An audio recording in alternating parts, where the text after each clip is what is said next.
They're 8-8. It was all doom and gloom a week ago, but they're 8-8 with seemingly the worst offense in baseball. And I've had a lot of conversations. Seems like every time we're on this show, or I've been on this show during baseball season, I'm always talking about the manager. And I've had a lot of debates with Elliot, with Jacob.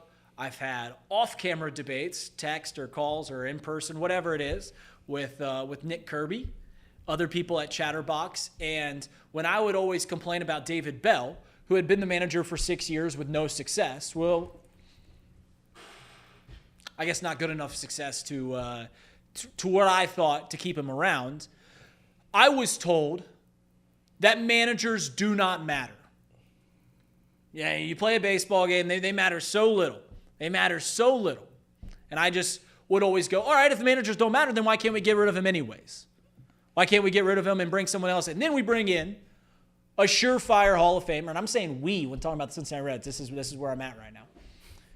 The city of Cincinnati brings in Terry Francona, two-time world champion, three-time American League pennant winner. Terry Francona, who will have a bust or will have a plaque in Cooperstown, New York someday. They bring him in, everyone gets excited. Oh, managers, and I know the joke was he's a 10-win player. You want to talk about war? That's what Terry Francona is going to bring, which I think we all know is a little tongue-in-cheek. But I'm seeing people for now the last 2 weeks go, what are we doing? Why are we bringing in this player? Why is Santiago Espinal batting 2-0? What is going on with Noelvi Marte? He's been here for a week and he hasn't gotten any at-bats. Ian Jabot on opening day to close the games out. And I was led to believe from the same people that managers don't matter. I was led to believe that decisions that the manager makes doesn't matter. I don't have the stats in front of me, but I would be willing to bet that 8 wins in the first 16 games is one of the best starts that the Reds have had in the last 10 years. And this is all while head-scratching decision after head-scratching decision. And here's my thing about this whole ordeal. When we're constantly belittling the decisions of Terry Francona, and you're welcome. You're welcome to, however you fan. This is what makes fandom beautiful, is that we get to have arguments while rooting for the same team. We get to sit around and go, how can this team get better? What can this team do better? But the Cincinnati Reds are 8-8. 8-8 in 16 games, playing pretty good teams along the way. The San Francisco Giants, who to this point, I think you guys are still their only losses maybe.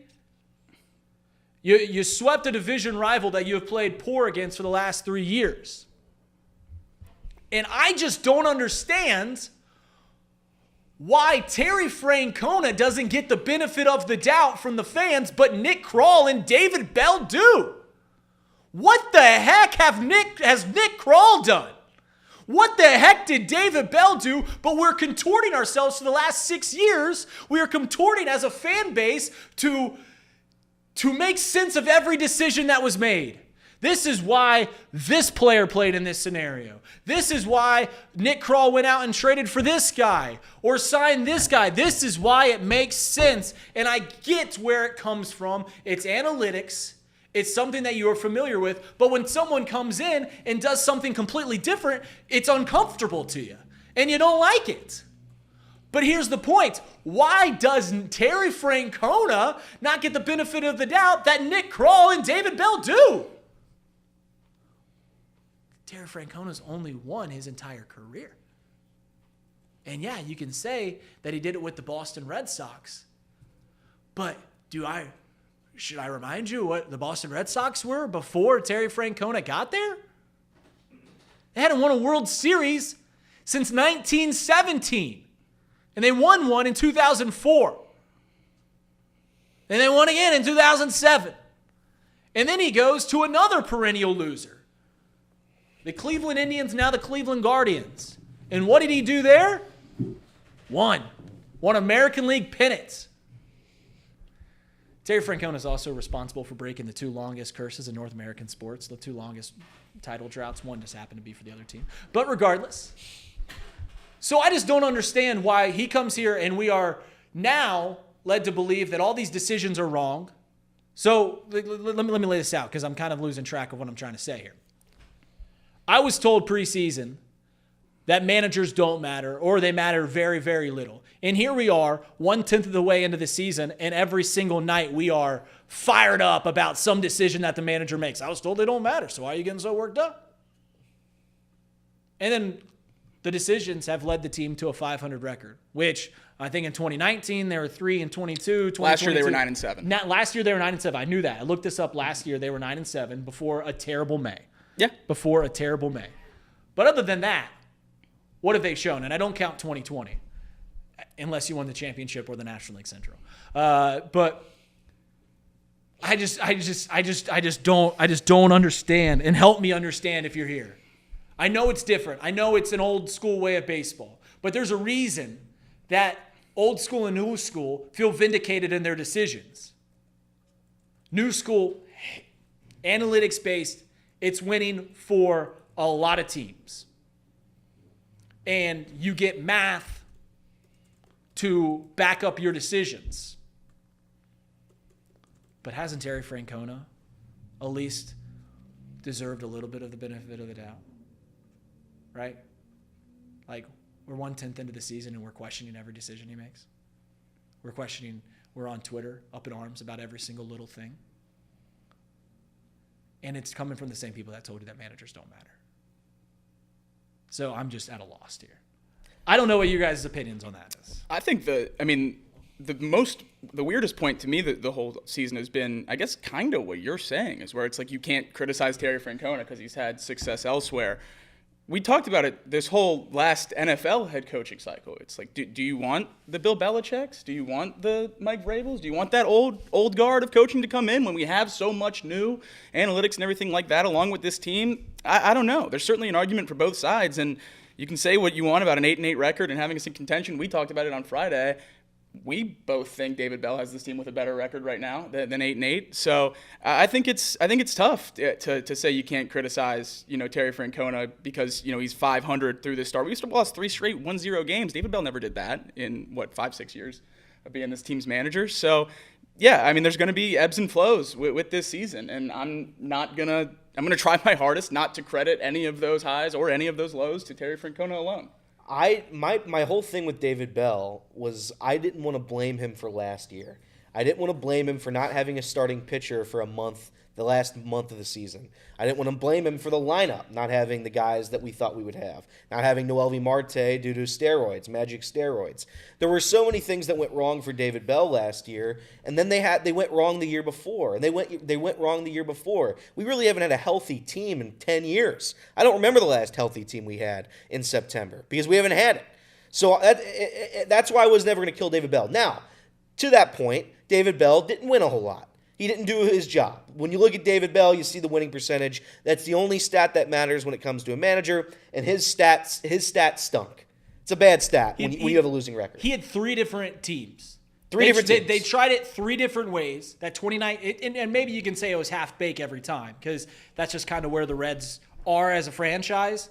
That in 2019 they had the Matt Kemp and the Derek Dietrich and all that, and I think they won right around 90 games or 80 games. And then in 2021 it was almost a completely different team, kind of in the same vest. And then this current iteration, and he did it 3 different times, and it didn't get anywhere any of the times. Here's my thing, and it's my thing with Terry Francona. I'm not when this season, if it goes miserably wrong, I'm not going to blame Terry Francona. We don't have a starting catcher. We don't have an outfield at all. No outfield. 0. We have 2 second basemen playing left field. Our right field's comprised of a guy who literally can't hit it past the infield and a couple of AA players. So our center fielder right now has the sprint speed of a turtle. That's what we've got going on in our outfield at this very second. I'm not going to blame Terry Francona because that's his record. With all that going on. 8-8. Yeah. With that collection going on, Bell's record last year without McLain and CES, it's the same thing. I'm not gonna blame him for that. I'm not gonna blame him. When I look at the identity of the team, right? Last year it was stolen bases. Whatever they lacked on getting on base, they moved around the base path because they were aggressive.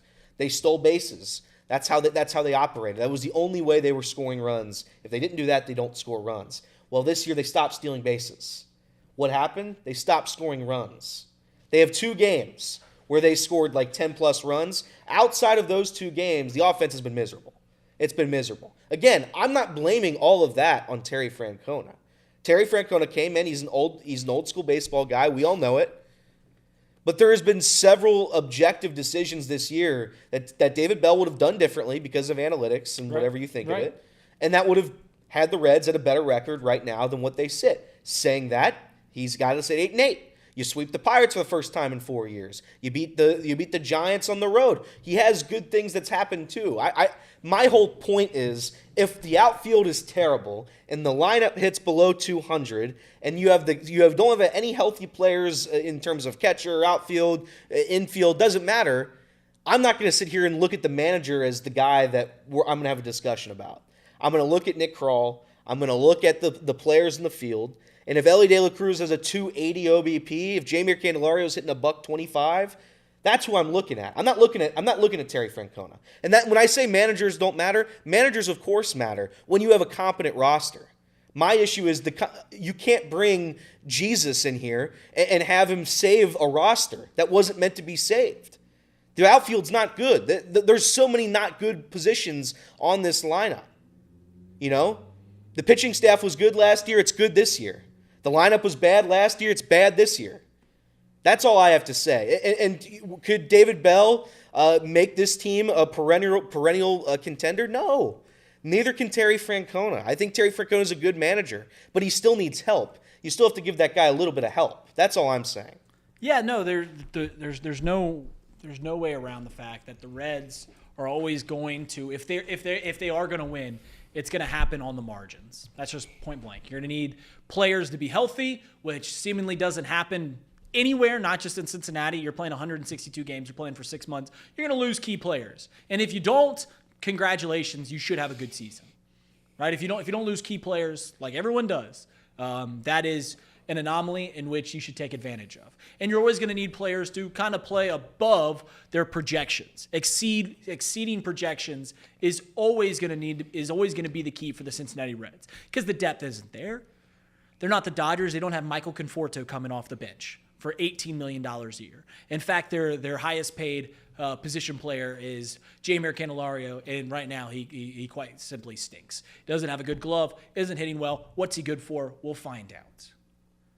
I just cannot